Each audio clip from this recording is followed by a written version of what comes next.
Thanks for joining us for day 53 of our Transformed Devotions. We're learning from Proverbs 3, 9, and 10 this week because we're talking about being transformed by the renewing of our mind in our financial health, in the area of our finances. It says this in Proverbs 3, 9, and 10, "Honor the Lord with your wealth, with the first fruits of all your crops. Then your barns will be filled to overflowing, and your vats will brim over with new wine." And this week I want to just mention this word to you from our text, first fruits. Is God getting the first when it comes to your finances? That's one way to honor God. With your time, you give God the first and best of your time.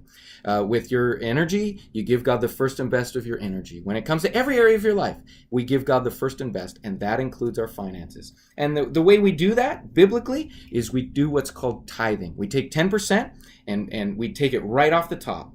Before we pay our rent, before we buy food, before we meet our own needs, before we pay the government, we just say, God, you get my first and you get my best. And that's a way to honor God with our finances. You say, well, Pastor, I don't know if I can afford to do that. What if I can't pay my rent, or I can't pay my bills, or this or that? Oh, no. See, you don't understand. You don't understand.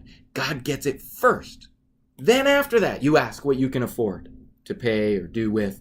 You look at the rest of it and say, what can I do with this? And of course, God promises when you honor him in this area, he will provide. I believe that 90% under God's blessing of provision will go a lot further in your life than 100% when you're not being faithful and honoring God with your finances. So let me encourage you, take 10% off the top. Start today and never, ever stop. It's something I've been doing my entire life. I've never stopped tithing. In fact, I give significantly more than 10%. I always have, and I will continue to. I believe God's word is true, and I want to honor God in that area of my life, and I encourage everybody else to do it. And I'll tell you, in my life, I've had so many people naysaying that or saying, what about this, what about that? And I just keep coming back to, let's give God our first and best. Let's make Jesus actually King, actually Lord, not just in our words. Let's prove it. And I'll tell you, where your finances go, your heart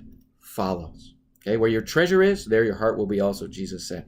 So let me encourage you, make tithing a priority in your life. Teach it to your kids. Make it a priority to your kids. Thanks for joining us for day 53 of our Transformed Devotion.